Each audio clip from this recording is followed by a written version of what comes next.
السلام عليكم ورحمة الله.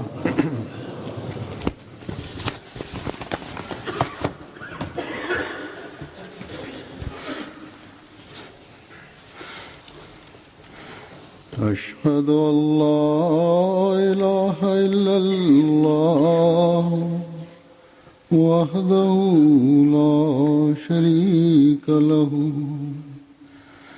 وأشهد أن محمدًا عبده ورسوله أما بعد فأعوذ بالله من الشيطان الرجيم بسم الله الرحمن الرحيم الحمد لله رب العالمين الرحمن الرحيم مالك يوم الدين إياك نعبد وإياك نستعين اهدنا الصراط المستقيم صراط الذين أنعمت عليهم غير المغضوب عليهم ولا الضالين.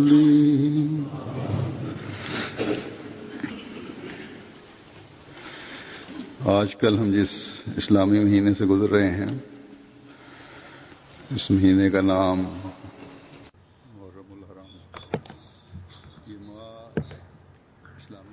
Der Monat, den wir derzeit durchleben, der islamische Monat, das ist der Monat Muharram. Das ist der erste Monat des islamischen Kalenders, sagt Hazur Aktas.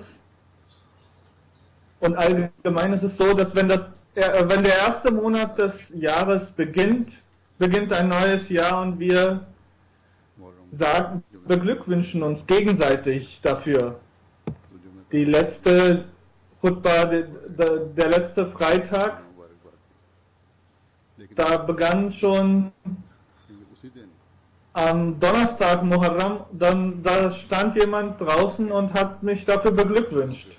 Er hat mich dafür beglückwünscht, dass am gleichen Tag im Irak so viel Attacken und Anschläge verübt worden sind, dass Schia den Märtyrertod sterben mussten. Allgemein beglückwünschen wir uns für den Anbruch eines neuen Jahres. Aber wenn ein Jahr des Mondjahres beginnt, dann werden die rechtgeleiteten und vernünftigen Muslime, die wirklich einen Schmerz für die Umma, für die Gefährten und für die Anhänger des heiligen Propheten Muhammad sallallahu alaihi wasallam haben, verängstigt und sind sehr betrübt in ihrer Stimmung. Warum wird Mord und Totschlag und Anschläge, warum wird das alles verübt? Das alles passiert, obwohl die einzelnen Regierungen bereits verkündet haben und auch die Aussagen der Gemeinschaft der verschiedenen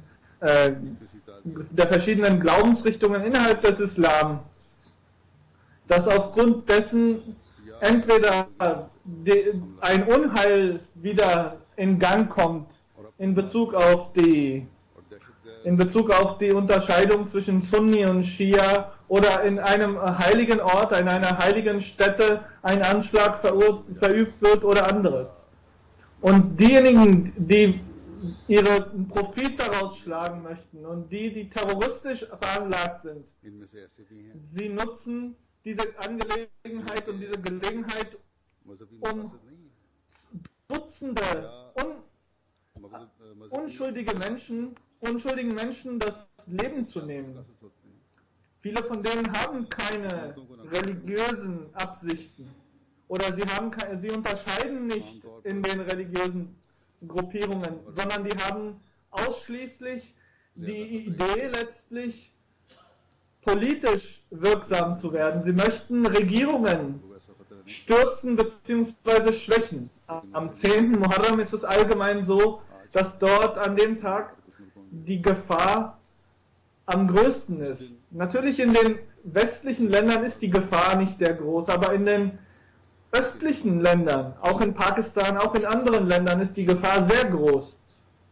An diesem Tag wird mit den Grausamkeiten und der Tyrannei पहली तारीख so weit हमला किया गया शिया überhand geschlagen, dass man das nicht beschreiben kann. Und auf den Vereinigungen und den Versammlungen der Schia का सवाल werden Anschläge verübt, so wie am 1. Muharram bei einer Zusammenkunft in Irak. In Karachi, Quetta, Swat gab es gestern bereits Anschläge. Viele Menschen sind dabei ums Leben gekommen.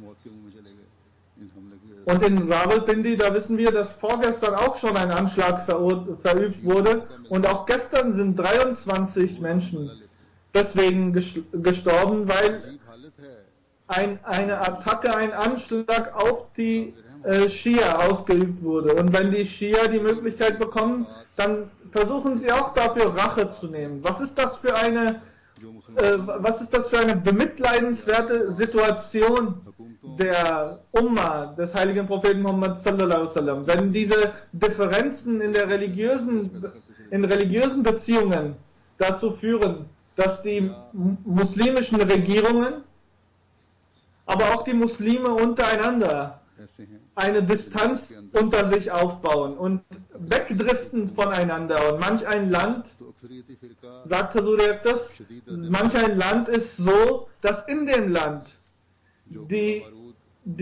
Regierung von denjenigen gestellt wird, die eine Minderheit repräsentieren, von der Minderheit repräsentiert ist, und die Mehrheit in der Bevölkerung, sie lehnt sich dagegen auf. अक्सरियत पर हमला कर देता है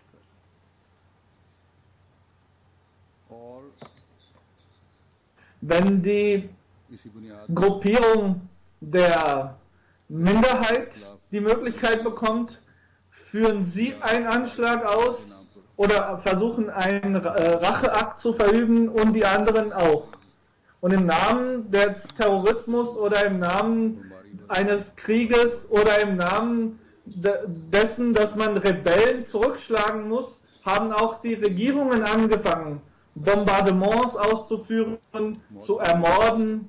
Die Häuser werden zerstört शाम में आजकल यही कुछ हो रहा है und die Menschen aus dem eigenen Land, Tausende, Hunderttausende, werden ermordet. Sowohl Männer als auch Frauen. Was passiert denn? Genau das passiert derzeit in Syrien, sagte Sudertes. फलस्तीनियों पर Das ist der Grund auch dafür, dass die के इस इख्तिलाफ Regierungen, die gegen den Islam sind, die offene Möglichkeit haben, zu agieren, wie sie möchten, so wie Israel Palästina angegriffen hat. Das ist aufgrund der Uneinigkeit unter den Muslimen. तमाम Es ist kein muslimisches Land vorhanden, wo nicht versucht wird, aufgrund von religiösen Differenzen und aufgrund von politischen Differenzen alle möglichen moralischen Grenzen zu überschreiten.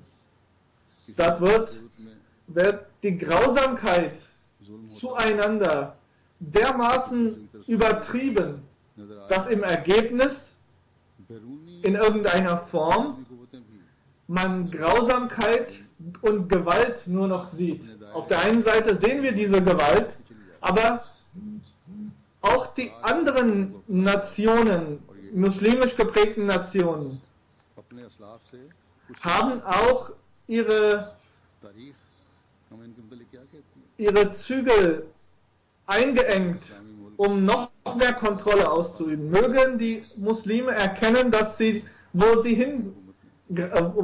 gerade hinschreiten. Was sagt die Geschichte, was lehrt die Geschichte uns als ein große समझते हुए मिसाक को हाल करने के लिए हमला करना चाहा als ein großes Königreich, तो मुआविया के इल्म में जब ये es बात आई da, also das römische Imperium versuchte diesen Zwist zwischen Hazrat Ali und Hazrat Muawiyah मुसलमानों पर हमला करने की कोशिश न करना। auseinanderzuzehren und zu nutzen. Und Amir Muawiyah hat den König geschrieben, versuchen Sie nicht, die Muslime anzugreifen und diesen Zwist auszunutzen. Wenn Sie das machen, dann werde ich von Hazrat Ali der erste General sein, der gegen deine Armee oder gegen deinen Anschlag vorgeht. Und das sind die Gefährten des heiligen Propheten Muhammad sallallahu alaihi wasallam, auf die wir uns beziehen. और फिर मुसलमान Und heute vereinigen sie sich mit Feinden एक बात und organisieren या नाम ने आदम उमा का eine Art und Weise, wie man den Muslimen schädigen kann. पाक होता है और वो है मसीह Diese selbsternannten Ulema und Gelehrten, Mansoor sie, या अहमदियों को जो ला इलाहा इल्लल्लाह मोहम्मद रसूलुल्लाह auf eine Sache können sie sich immer und immer einigen. Und das ist, उनको dass sie sich gegen इस्लाम से खारिज कर gegen die Ahmadis stellen und gegen den wahren Geliebten, gegen den wahren Liebhaber des heiligen Propheten Muhammad sallallahu alaihi wasallam, den verheißenen Messias dieser Zeit.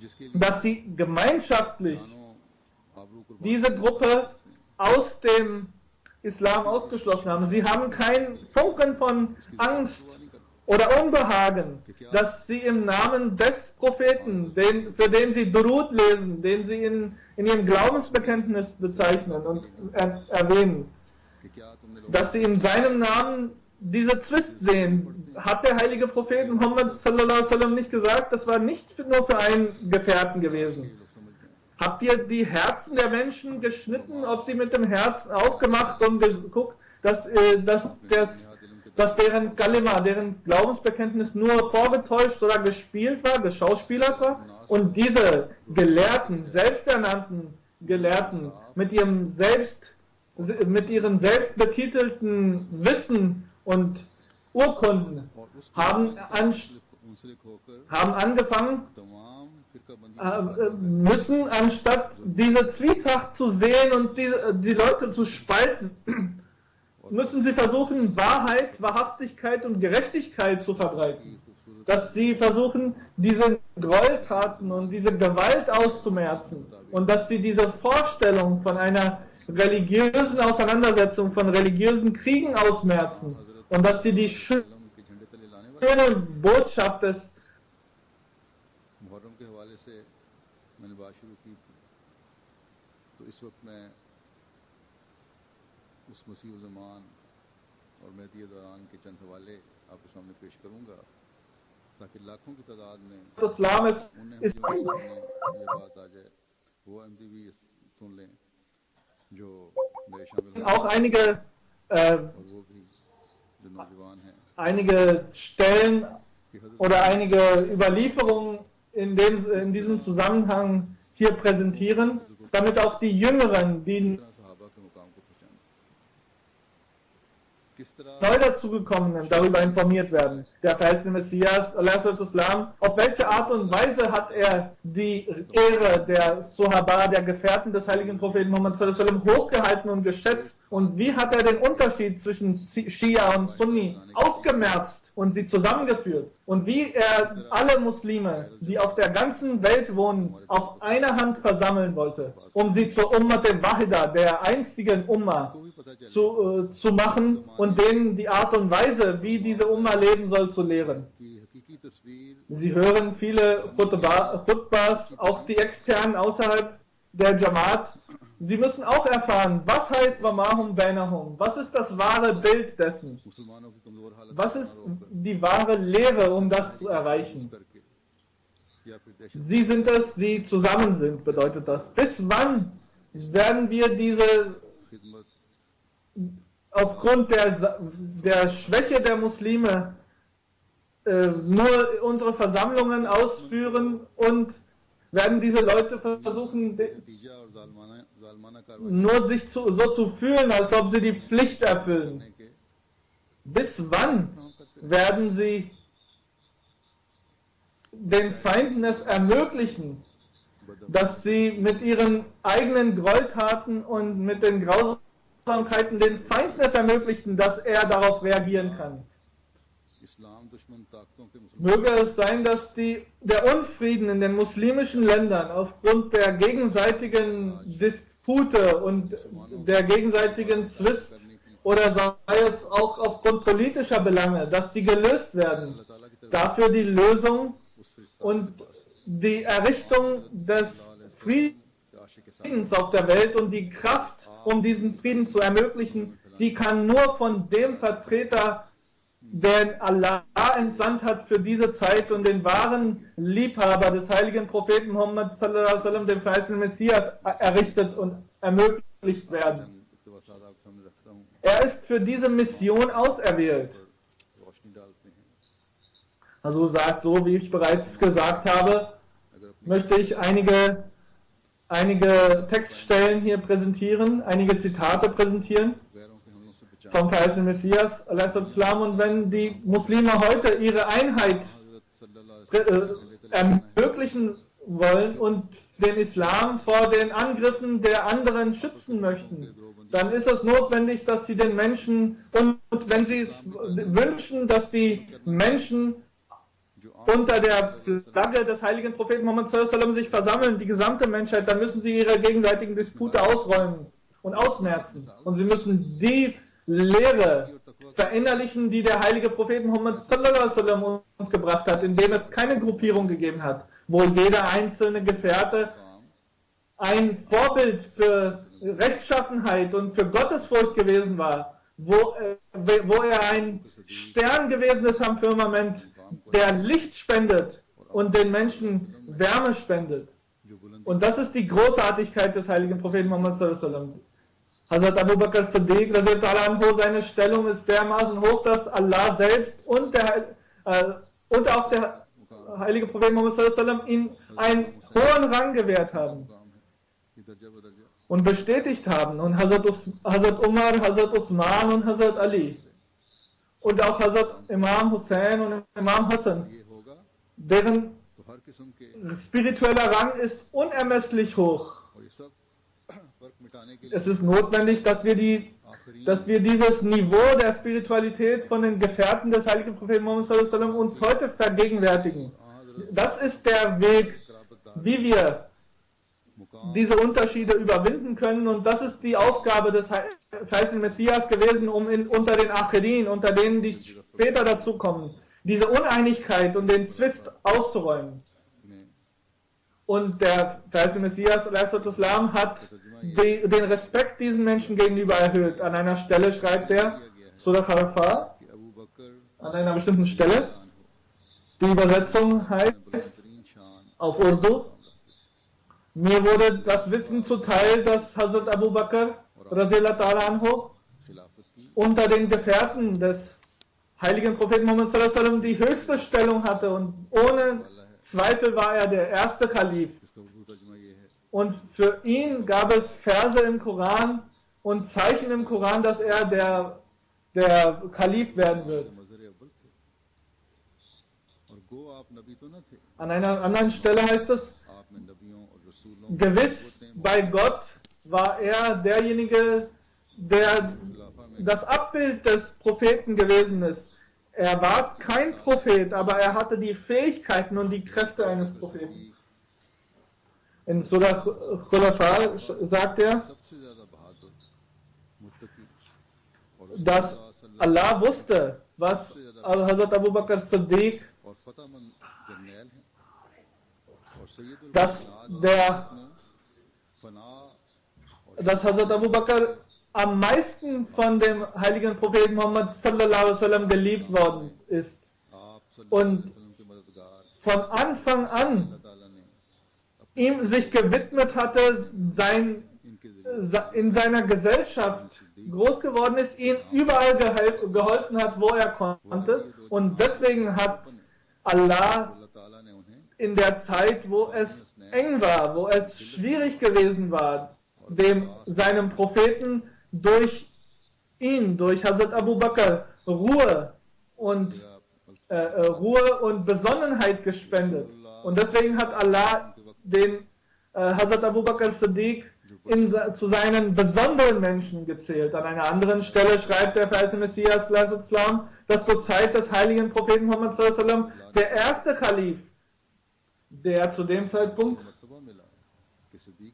ein großer Händler gewesen ist, er hat als Muslim den Muslimen unermesslich unterstützt und geholfen. Und deswegen ist er Khalifa Awwal, der erste Khalif, geworden. Als der heilige Prophet Muhammad zurück nach Mekka kommen wollte, aber noch nicht in Mekka angekommen war, wurde ein Mann gefragt, was ist denn das Neue? Hast du eine Neuigkeit? Hast du eine Neuigkeit? Also Abu Bakr fragte danach und diesen Mann und er sagte, ja, es gibt eine Neuigkeit, sein bester Freund hat angekündigt, dass er der Gesandte Allahs ist. Und zu einem anderen Zeitpunkt hat Hazrat Abu Bakr all sein Hab und Gut für den Weg Allahs gestiftet und gespendet. Was hat Allah ihm dafür gegeben? Er wurde zum König des gesamten arabischen Raums. Und er wurde und er hat es geschafft, die unreligiösen und von der Religion abgekehrten Araber wieder gottesfürchtig zu machen. Über Hazrat Umar schreibt, der verheißte Messias, wisst ihr, wie hoch die Stellung von Hazrat Umar ist unter den Gefährten? Dass in seiner Anwesenheit der Koran offenbart worden ist und es für ihn ein Hadith gibt, dass in dem Schatten von Hazrat Umar, dass der Satan versucht, sich davon zu entfernen, oder ein Hadith, wenn es nach mir einen Propheten gäbe, dann wäre es Hazrat Umar.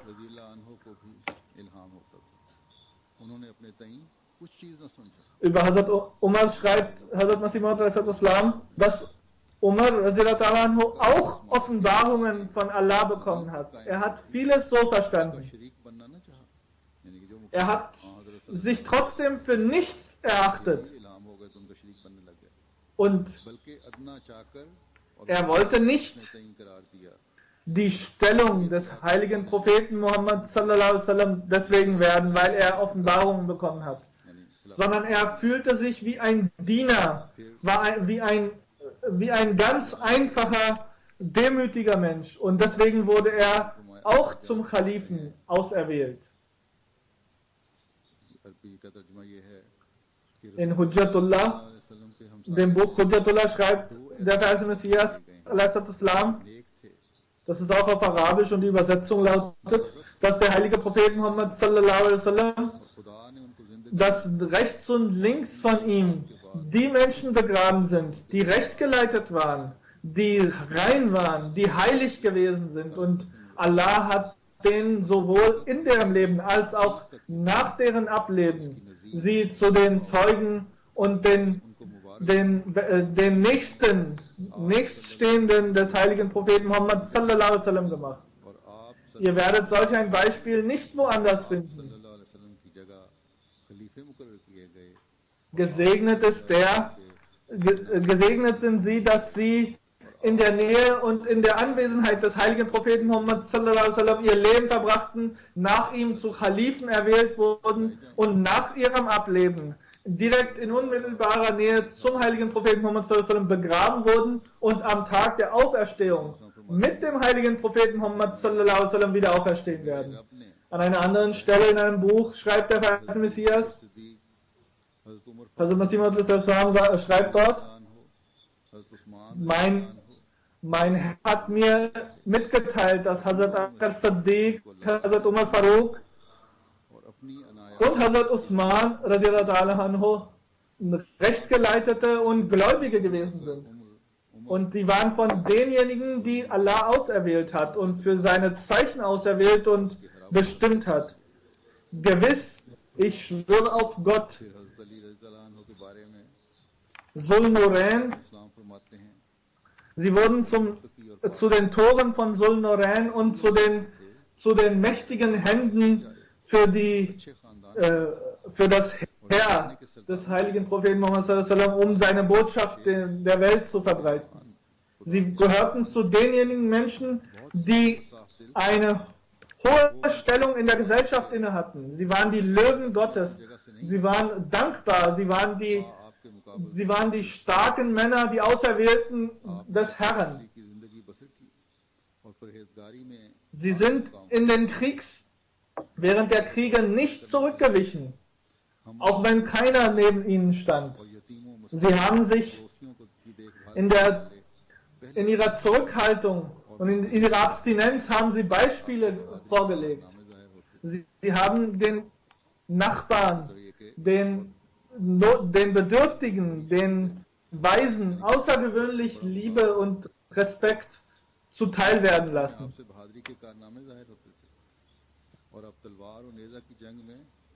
Sie haben eine hohe Stellung gehabt. Zu verschiedenen Ereignissen konnte man deren Besonderheit erkennen. Sie beherrschten verschiedene außergewöhnliche Dinge. Sie konnten auf eine noble Art und Weise erklären. Sie hatten ein derartiges Wissen, dass man das nicht unter normalen Menschen wiederfindet. Ihr Wort erreichte die Tiefe des Herzens. Und mit ihren Worten haben sie es geschafft, den Rost der Herzen zu lösen und zu erleuchten. Die Herzen zu erleuchten, und jeder, der vernunftbegabt war, auch wenn er sich dagegen gestellt hatte, hat er sich, nachdem er von denen erfahren hatte, hat er sich denen untergeordnet. Und jeder, der sich gegen sie gestellt hat, hat sich schamlos verhalten. Sie haben angeordnet, dass die Menschen, die nicht danach fragen und einen gewissen Selbstrespekt haben, aber trotzdem bedürftig sind, und die fragen, die beiden Gruppen haben sie versorgt und angeordnet, beide zu versorgen, beide Gruppen.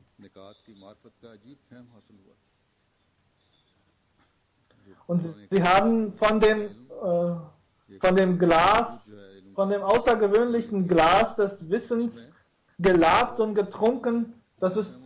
Sie hatten außergewöhnliches Wissen. Das ist wie die Milch. Das hat eine spirituelle Form. Man kann es wie Milch beschreiben. Und sie haben von diesem Glas Milch außergewöhnlich getrunken. Also sagt, dass als die Auswanderung des heiligen Propheten Muhammad sallallahu alaihi wasallam stattfand, der verheißene Messias, als er das beschreibt, erklärt er, zu dem Zeitpunkt ist ein sehr enger Freund mit dem heiligen Propheten Muhammad sallallahu alaihi wasallam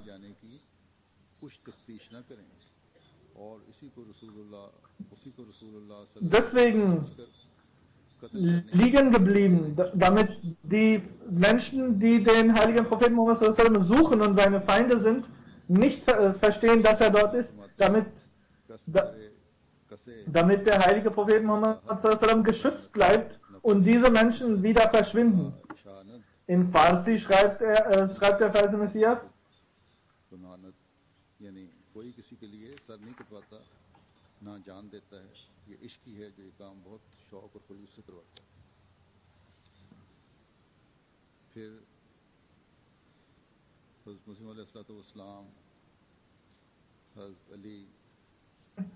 sein Hals für einen anderen hin, oder gibt sein Leben für einen anderen hin. Es ist nur die Liebe, die das einem ermöglicht und das einen für sich rechtfertigen lässt.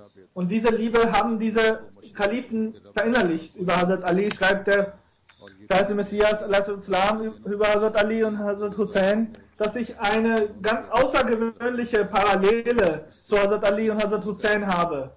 Gewiss habe ich Liebe und Hochachtung vor Hazrat Ali und seinen beiden Söhnen und bin feindselig denen gesinnt, die diese Menschen nicht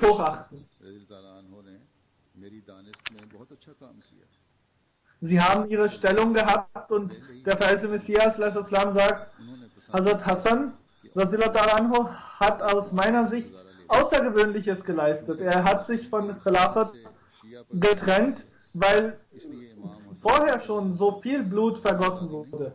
Er wollte nicht, dass noch mehr Blut vergossen wird und aufgrund dieses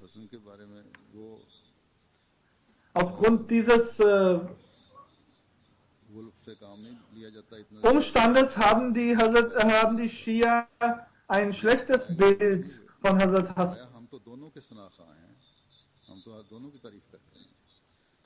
Also über Hazrat Hassan wird nicht so außergewöhnlich berichtet wie über Hazrat Hussein. Der verheißene Messias erklärte, wir achten und schätzen alle beide. Die Wahrheit ist, dass alle beide außergewöhnlich waren. Hazrat Imam Hussein hat es nicht ausgehalten, dass unter den Muslimen Blut vergossen wird. Er wollte unbedingt den Frieden wahren und Hazrat Imam Hussein wollte es nicht zusehen, dass irgendein ungläubiger Mensch, dass er die Bayat, das Gelübde an der Hand eines Ungläubigen macht, der sich von der Religion distanziert hat, weil er Hochachtung und Respekt für seine Religion hatte und deswegen die Absicht zählt, Innamal Amalu bin Niyat, die Absicht zählt letztlich und beide Absichten von beiden Brüdern waren außergewöhnlich rein und heilig.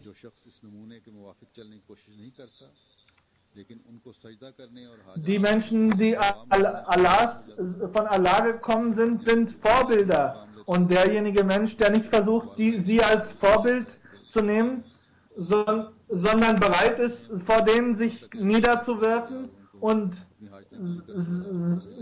vor denen Sajda zu machen, aber sie nicht als Vorbild für sein Leben nutzt. Er versucht sie zu beschreiben als diejenigen, die für ihn die Herren sind und ihm sein Leben vereinfachen. Er wird von Allah dafür nicht belohnt werden. Dieser Imam wird nach seinem Tode von ihm sich distanzieren. Wenn jemand im Namen von Hazrat Imam Hussein oder Hazrat Ali außergewöhnlich seine Stellung erhöht und fast sie anbetet. Sie gehören nicht zu der Gruppe, von denen der Hazrat Ali oder Hazrat Imam Hussein zufrieden sein können. Die Menschen Gottes, die kommen nur als Vorbilder. Die Wahrheit ist, dass man so lebt wie die rechtschaffenen Menschen, wie die Propheten. Besonders die Propheten, aber auch die rechtgeleiteten heiligen Menschen.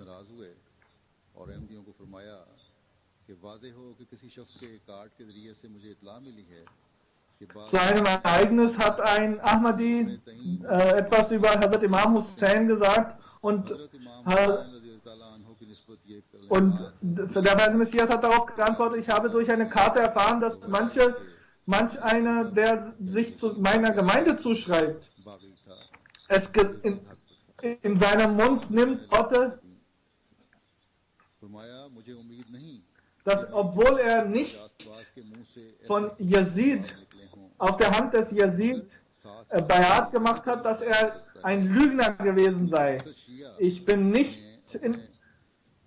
kann mir nicht vorstellen, dass aus den Gliedern meiner Art so ein Wort gefallen ist. Aber wir wissen, dass viele Schia in ihrem Austausch auch mich eingeschlossen haben. Auch sie haben angefangen, mich zu beleidigen. Da kann es sein, dass einer, der nicht vernünftig, mit richtiger Vernunft begabt war, nur aufgrund seines Selbstrespektes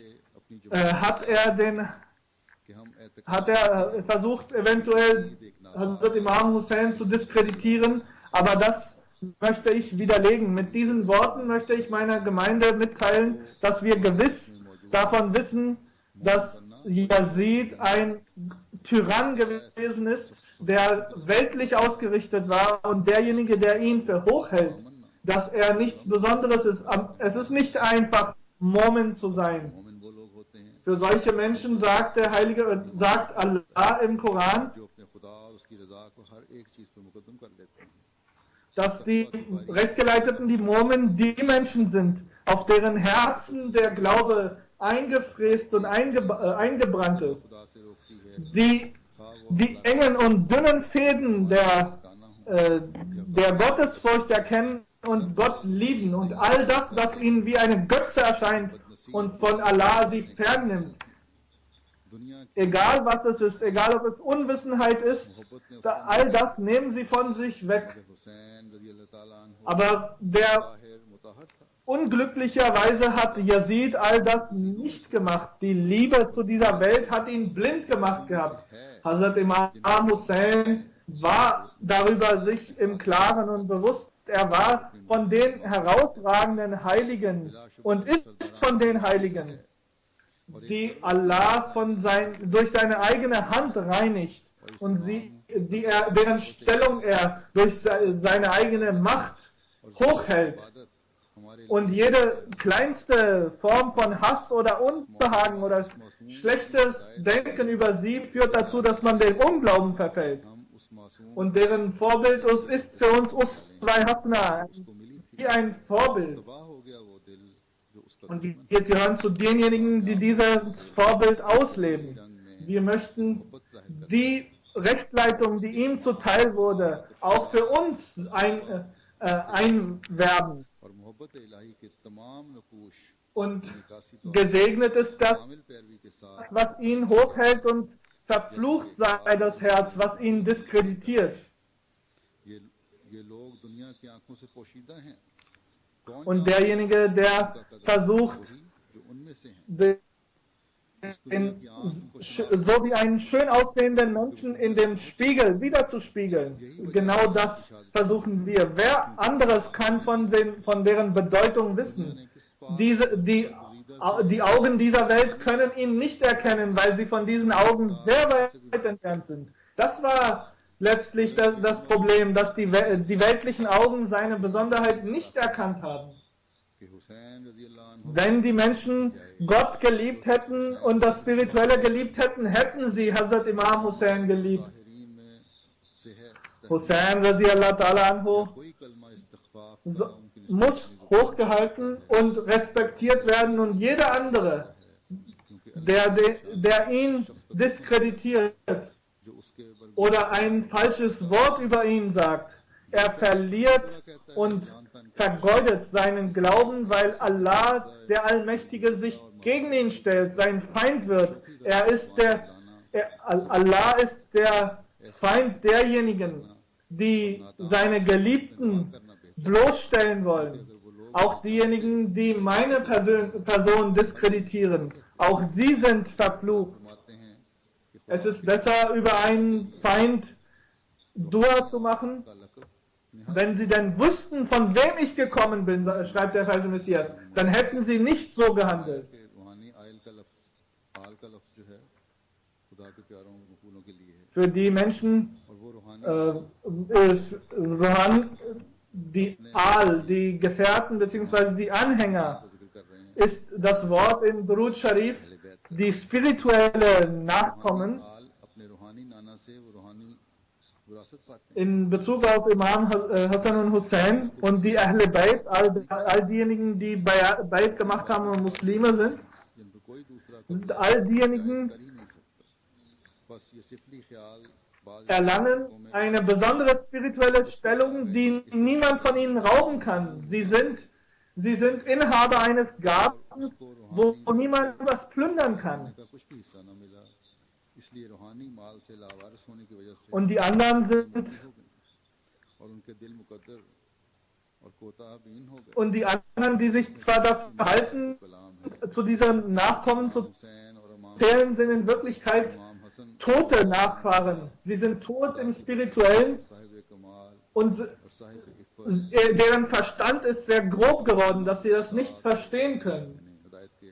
इमाम थे और वो Hazrat Imam Hassan und Imam Hussein आ हज़रत सल्लल्लाहु अलैहि sind वसल्लम के आल थे außergewöhnliche, sehr besondere Menschen. Sie waren von Allah mit besonderen Fähigkeiten begabt und sie waren die Nachfahren des heiligen Propheten Muhammad sallallahu alaihi wasallam.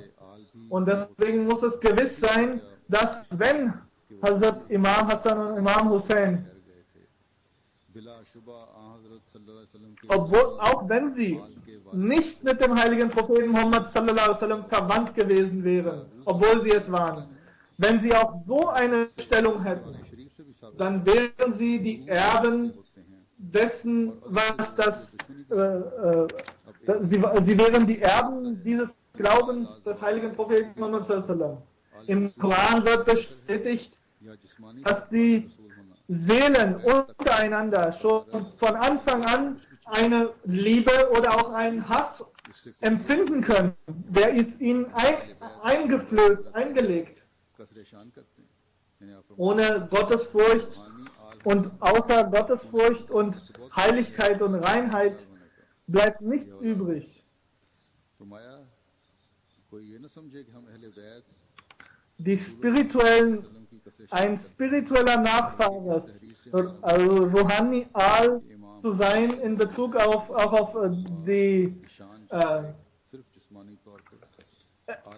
also spirituelle Nachfahren zu sein, ist weitaus besonderer und herausragender, als nur körperlich mit jemandem verwandt zu sein und biologisch mit jemandem verwandt zu sein. Es ist nicht deren Besonderheit, dass sie mit dem heiligen Propheten Muhammad sallallahu alaihi wasallam nur verwandt waren und dass sie seine Enkel gewesen sind, sondern deren Beziehung zum heiligen Propheten Muhammad sallallahu alaihi wasallam ist die spirituelle ist.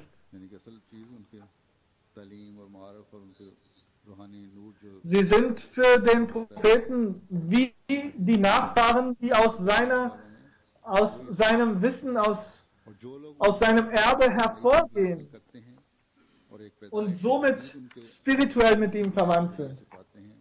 Und an ihn zu glauben ist das Besondere. Diejenigen,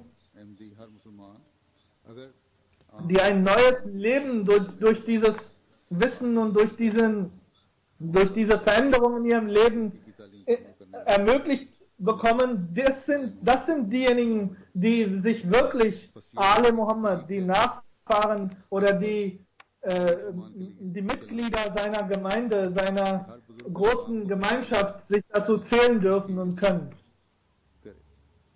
Das ist der Weg, der für alle Muslime verpflichtend ist und wichtig ist, dass der Muslim jeden Heiligen erkennt und ihn hochhält, dass die Muslime aufhören, gegenseitig sich zu schlachten, sich Tyrannei anzuhängen und Gewalt auszuüben, dass all die Formen von Unheil, die auf der Welt verbreitet werden, sind von muslimischen Mächten eingeleitet. Sie zahlen Geld, das sind die Feinde des Islam, versammeln sich dazu,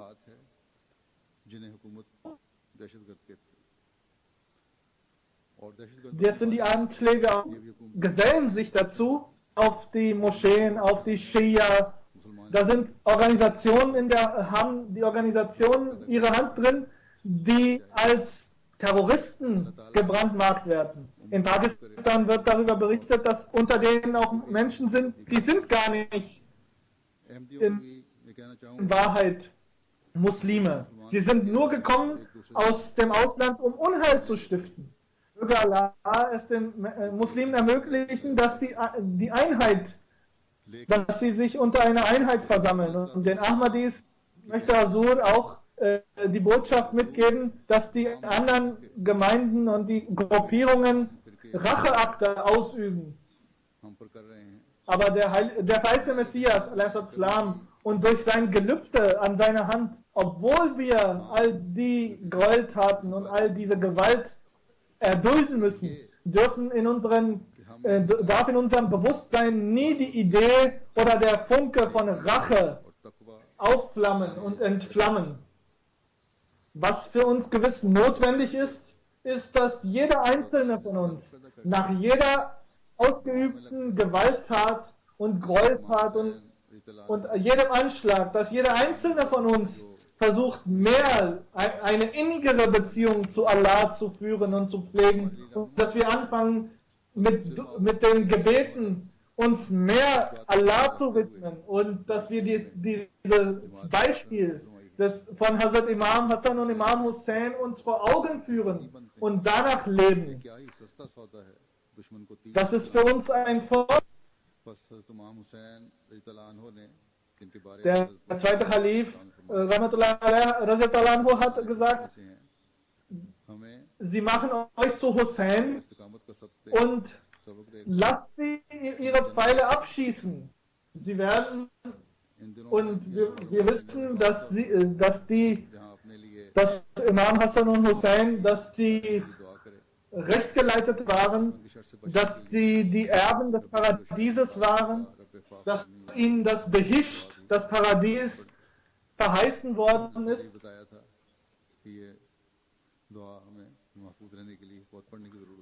Wir sollen das Gebet immer wieder rezitieren, um uns zu schützen.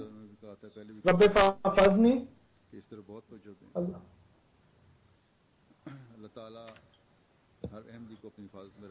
Auch das Durud soll häufig gelesen werden. Versuchen Sie immer mehr darauf, Ihre Aufmerksamkeit zu lenken.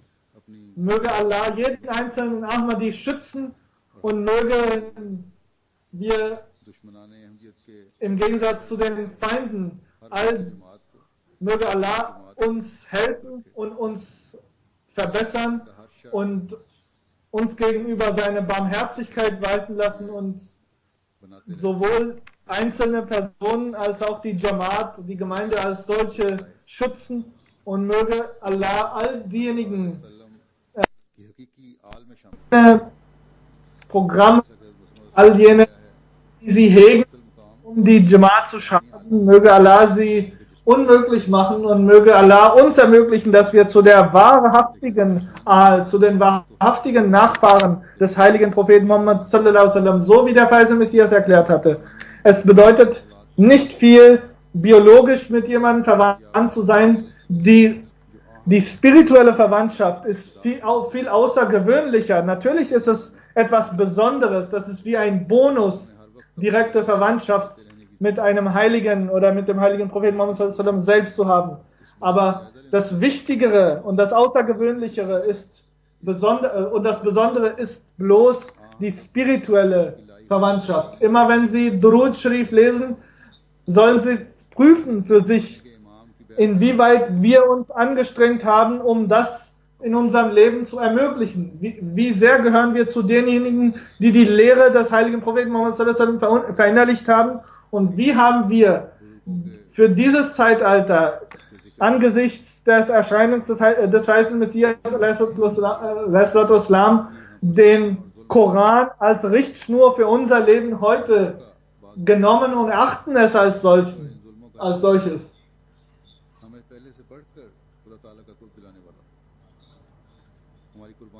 Also sagt, dass wir mögen die Feindseligkeiten und dass wir angegriffen werden von Regierungen, von anderen Organisationen, uns dazu führen, dass jeder einzelne von uns die Gottesfurcht in seinem Herzen hochhegt, und mögen wir zu denjenigen zählen, die den Sieg des Islam, der uns verheißen worden ist, erleben können.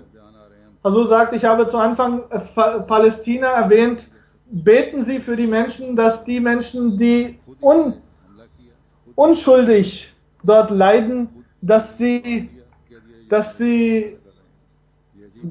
geschützt werden. Die Israelis sagen, wir können nicht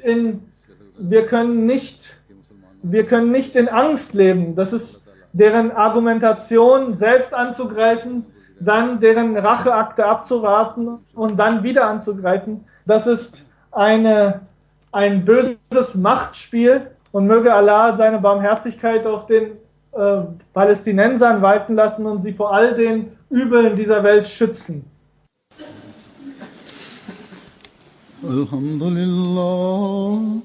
الحمد لله نحمده ونستعينه ونستغفره ونؤمن به ونتوكل عليه ونعوذ بالله من شرور أنفسنا ومن سيئات أعمالنا